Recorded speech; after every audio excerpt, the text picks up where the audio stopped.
Ayan, so good evening guys at welcome back sa ating YouTube channel. So ngayon po ay November 25, 2023. So sa ating channel, maraming nagme-message ano daw po ang duties and responsibilities ng isang administrative officer. Ayan, so dun po sa mga hindi pa naka-subscribe, so pwede po tayong mag-subscribe ano po for more videos. Ayan, para mas maraming subscribers, mas maraming makakapanood, ano? At ma-share din po natin sa ating mga kasamahan na gustong mag-apply sa non-teaching position sa DepEd. So, isa po ito ang Administrative Officer 2, ano? Kung wala pang item sa division nyo para sa teaching positions, so pwede po tayong mag-apply muna for the meantime sa Administrative Officer. Ayan, para mas madali po kasing makalipat sa teaching position kapag may item na kung kayo po ay nasa DepEd na. Ano, kung kayo po ay naging administrative officer. At least alam niyo na po kung ano po ang ano po ang trabaho ng isang administrative officer. Ano? So, let's continue. So, ayan, ano? So, ano nga ba ang KRA? Ano? So, according to DepEd order, ano, ito po yung pinakabago natin or pinaka-latest na guidelines pagdating sa recruitment, selection, and appointment in the Department of Education. So, para po ito sa mga teaching and non-teaching personnel, ano? Normally, ito po yung mga entry level. So, ano nga ba yung KRA? No? So, yung KRA at saka yung job description. Yung job description, eto na talaga yung talagang ginagawa. Ano? Yung KRA, eto naman yung areas kung saan nakapaloob yung magiging function natin as admin officer 2. Ano? So, key results area, it refers to a broad category of general outputs or outcomes. Okay? It is the mandate or function of the office or individual employee. So, ito po yung ating general functions. Okay? General ha. Yung job description, yun naman yung talagang specific. So, the KRA is the reason why a position or job exists in the Department of Education. It is an area where the individual employee is expected to focus on. Ano? So, sa sa AO2, ano, meron tayong apat na CRA or KRAs, ano? So, doon dapat tayo nakafocus. So, ano-ano nga ba yung apat na yun? Sige, umpisahan natin. Okay, so, ito yung sample natin, ano? Ito yung ginagamit sa DepEd Marikina, pero still, same lang naman sa iba, ano? So, depende sa inyong division. Pero ito talaga yung KRA na ginagamit katulad ko as Administrative Officer 2. So, ito yung ginagamit ko, ano, na makikita sa aking IPCRF. So, dito, nag-search tayo sa Google, ano. So, ito ay source natin ay from DepEd Marikina. Yan. So, sa memorandum, so these are the duties and responsibilities of Administrative Officer 2 for public elementary and secondary school. Okay, so lahat po yan. So again, dito sa memorandum na to, meron silang apat, yung pang-apat na general functions natin. Okay, so simulan po natin. So again, so ito po yung nilalaman ng memorandum. So the field is hereby informed of the functions, duties, and responsibilities of Administrative Officer 2 or AO2 for public elementary and secondary schools as stated in DM HROD 2021-0171. Ano? So, effective April 4, 2022.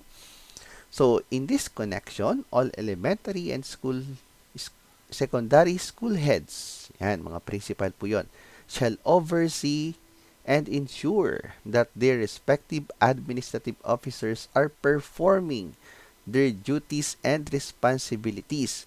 So, the KRAs will be the basis for their performance rating, yun yung IPCRF, ano, of the Administrative Officer 2 and will be indicated in their IPCRF.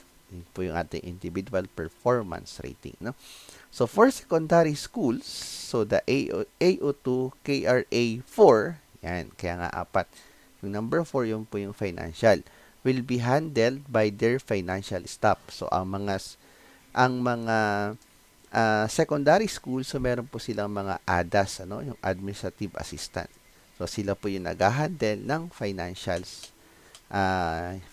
management.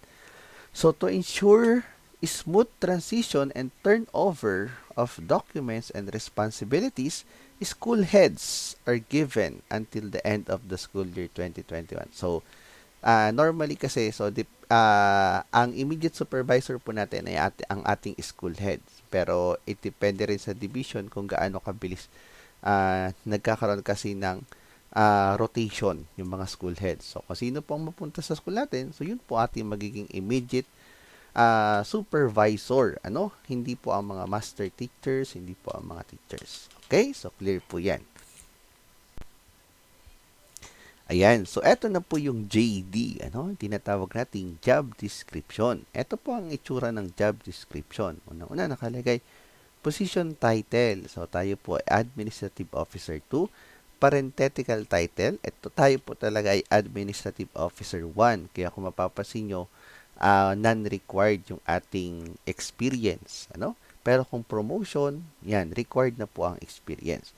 So, unit, yan. So, tayo po ay mapupunta sa elementary school or sa junior high school or sa senior high school. Meron din pong administrative officer.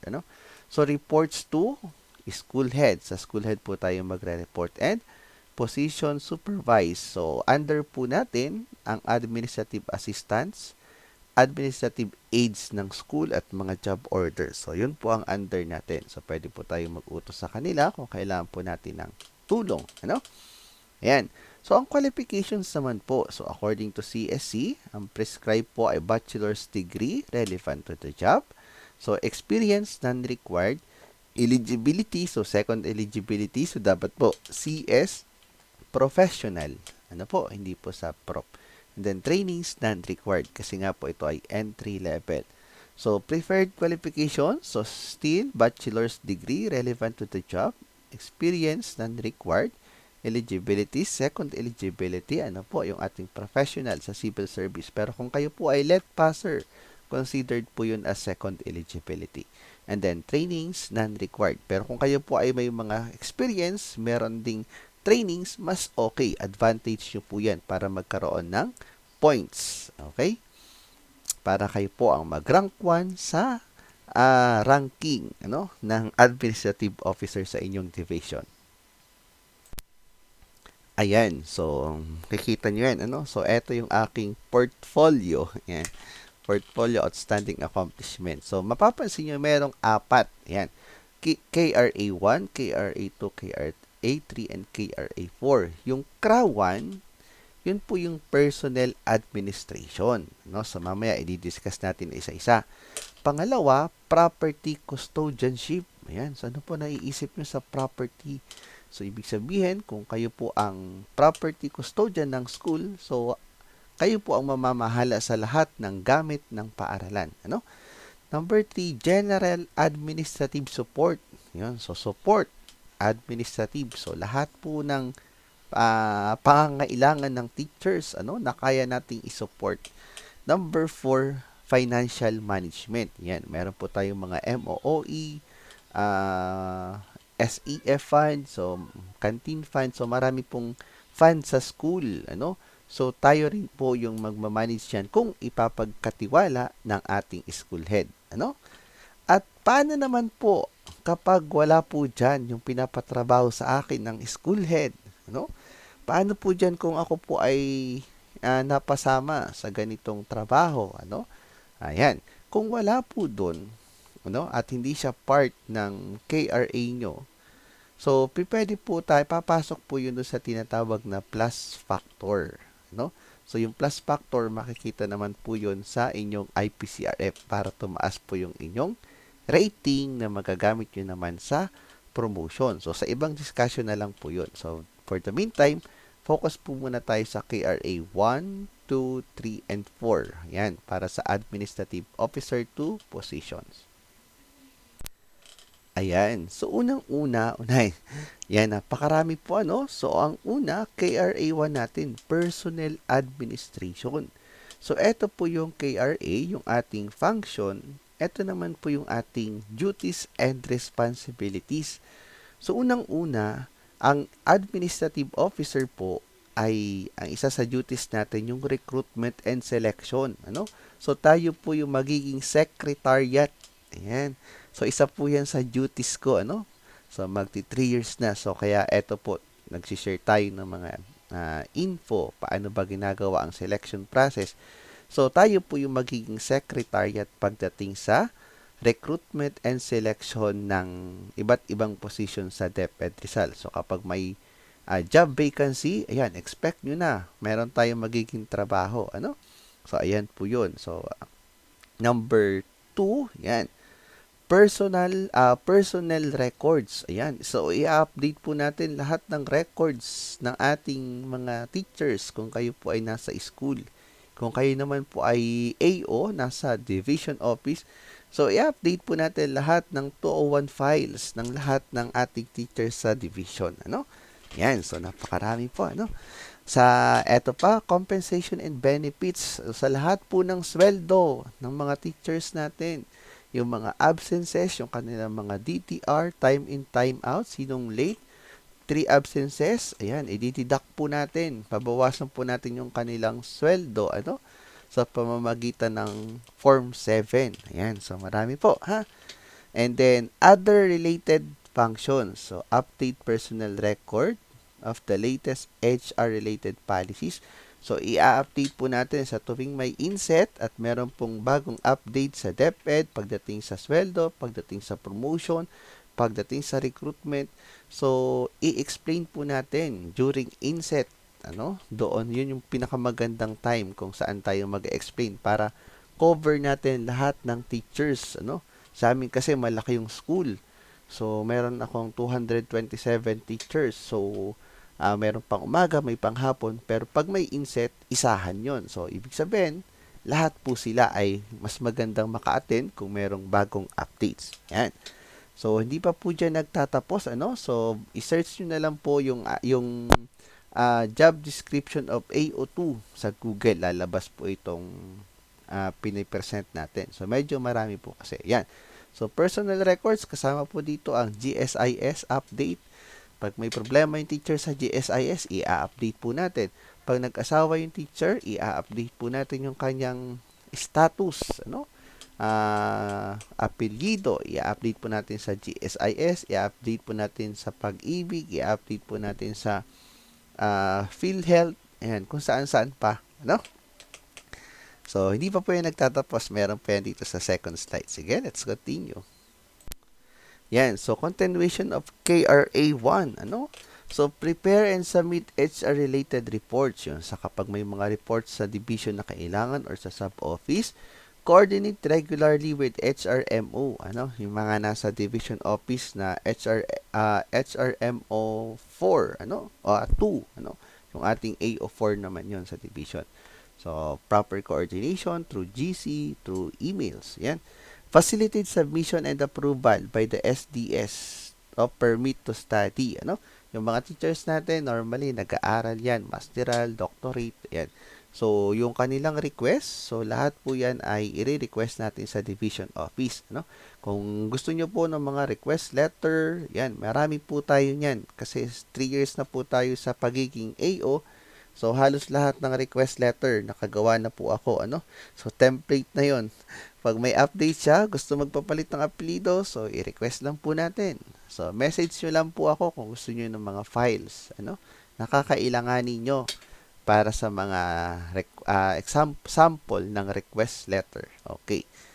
Pati resignation. Gusto mag-resign ng teacher, gusto mag-transfer, meron po tayo niyan. Basta, subscribe lang po kayo or join sa ating channel para ma-share po natin yung ating share po natin yung mga files na meron tayo. Ayan. So, pangalawang KRA po natin ang property custodianship. So, tayo po ang magiging school property custodian o yung tinatawag na SPC. So, lahat po ng gamit ng school, tayo po lahat ang magmamanage. Okay? So, facilitate procurement. Ayan. Kung may bibiling mga gamit, so tayo din po ensure that supplies, materials, and equipment, textbooks, yung mga modules, learning resources, materials, and are strictly or stored properly in a secured facility. Yan. So, kung napakarami yung estudyante, so ganoon din karami yung inyong modules, no? So, dapat meron kayong storeroom or stock room dun sa inyong school, ano? Keep an updated inventory of supplies. Ayan. So, i-inventory nyo yung mga supplies. Ilan yung ating stocks, ilan yung nabawas, o ilan na lang yung natira, no? So, ganun po ang trabaho natin. Then, issue supplies, materials. Pag kailangan ng teachers, so issuehan po natin, ano?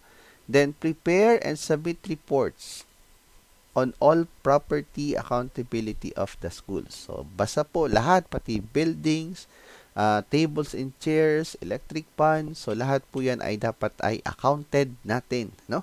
Kasi every year, meron po tayong report. Hindi lang every year. Pwedeng monthly, no? So, lahat ng, ano pang tawag dito? Lahat ng computers, yan, lahat ng tablets ng school. So, lahat po yan dapat ay properly documented. Okay? So, number 2 functions po natin. Number 2, KRA, property custodianship. Yan. So, dito naman po, KRA, number 3. So, general administrative support. Ano? So, ano po ba ang ating job description dito sa KRA na to? So, letter A, assist the school head. Yan. In the preparation of school form. Yan yung sinasabi natin kanina. Then, assist the school planning team. I-assist din po natin yung preparation ng SIP, tsaka AIP, Annual Implementation Plan, School Implementation Plan. Yan. Now, letter C, provide general administrative support to school head. So, pag may pinapagawa yung school head mo, pinagpapagawa ng OPCRF, papagawa ng letter, ng communication, yan. So, kailangan po nating i-assist, as much as possible, dapat alam po natin, or tayo po yung kanang kamay ng school head. Then, perform other functions as may be assigned by the school head. Ayan. So, again po, since ang school head, ang ating immediate supervisor, so dapat po ay siya po yung uunahin natin, Yan. So, let's continue. Number 3 pa lang po yan. Meron pa po tayong number 4. Ayan. So, dito naman po sa KRA number 4. So, hindi po lahat ay meron nito, So, depende po sa school head. So, financial management. So, assist the school head on the preparation of the following documents such as but not limited to cash disbursement register. So, yan po yung ginagawa natin, sa MOOE. Authority to debit and credit account. So, ginagawa din po natin yan. Liquidation of reports, liquidation ng MOOE. Yan. So, maririnig po yan. So, kung nasa ayos naman po kayo, implementing units, so assist the school head on the preparation of required reports from COA, DBM, and other oversight agencies. Letter C, facilitate submissions of all financial documents to the SDO and or bank if necessary. Then, provide assistance to other financial related tasks of the school head. So, hindi lang po, marami pang klase ng tasks pagdating sa financial. And then, perform other functions as may be assigned by the school head. Yan. So, again, meron po tayong 4, 4 pa lang po yan. Yan. So, take note. So, kung meron po kayong mga katanungan, so, message nyo lang po ako. Para to assist, Hindi to assist lang po tayo. So, syempre, yung tama po yung sa atin. Palagi pong sa tama kasi mahirap magkamali, Pag kayo po ay nagkamali at palaging pamali-mali ng trabaho, posible po kayong makasuhan or matanggal sa serbisyo. Ayan. So, mapapansin nyo, sir, kala ko 4 lang yung KRA. Ayan. So, mapapansin nyo, ako, 5. Yan. Kasi nagdagdag ako, makikita nyo yan sa inyong IPCRF, yung ating performance every year. So, kung kayo po ay AO ng school, so, pwede po nyong gawin ay school year ang inyong yearly IPCRF. Kung kayo naman po ay sub-office or division-based, so, pwede nyo pong gawing from January to December 31 ang magiging inyong performance, ano. Sa akin, so meron kasi mga trabaho na hindi talaga part ng apat, no. So kaya nagdagdag ako ng plus factor na tinatawag. Makikita nyo po ito sa IPCRF. So lahat ng trabaho na hindi hindi belong dun sa apat na CRA, so ilalagay nyo po siya sa plus factor. Ito po yung 5% ng ating IPCRF, no? So kung wala naman po kayong plus factor, ay di 100% na agad yung inyong apat na KRA, ano? Pero kung kayo po ay may mga plus factor, so ibig sabihin yung apat na KRA magiging 95% lang ng inyong IPCRF, and this is the hindi, 100 din pala. 100 plus 5% na magiging 105 yun sa inyo. Ano? Magiging 105. Sa akin, 105. Since wala namang perfect na IPCRF, so sometimes hindi mawawala yung lapses, hindi mawawala yung na-miss na deadline, no? Kaya dapat, lalo na kung kayo maraming plus factor, no? Yung mga trabaho na hindi naman kasama doon sa ating job description, no? So yan po yun, plus factor. So kung meron sa next time, siguro mas malawak na discussion about plus factor. Yan. Kaya palagi, para ito po, ang kagandahan kasi ng plus factor, pampadagdag siya at talagang magiging outstanding ang inyong IPCRF. So kapag 5, outstanding ang inyong IPCRF, so meron pa yung additional na step increment. So malalaman nyo po yan next time. And then magkakaroon kayo, pag nagpa-rank kayo or nagpa-promote, sure, magiging rank 1 kayo kasi napakataas ng IPCRF, ano? So, sa promotion, nagre-range to ng 30 points. So, ibig sabihin, 70 points na lang yung kulang nyo kapag kayo ay outstanding sa IPCRF. Okay? So, yan po namang IPCRF, nakabase yan dun sa ating job description and KRAs. Okay? Ayan, kung gusto niyo po ng mga sample documents, ano? Ayan, so, contact me here. So, josephvalenciaofficial@gmail.com. But don't forget to like and subscribe muna sa ating YouTube channel, no? So, kung ano lang yung mga kailangan nyo, alamin nyo po. Then, pwede naman po nating i-provide kapag po tayo ay may time, ano?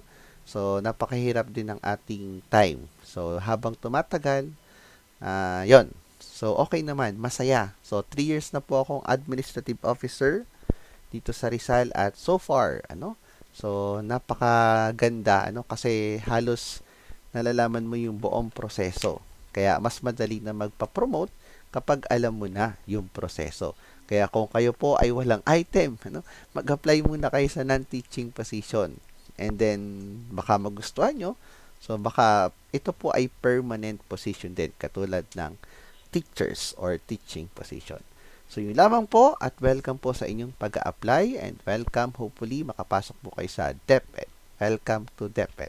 And thank you so much and see you again sa ating mga susunod na videos.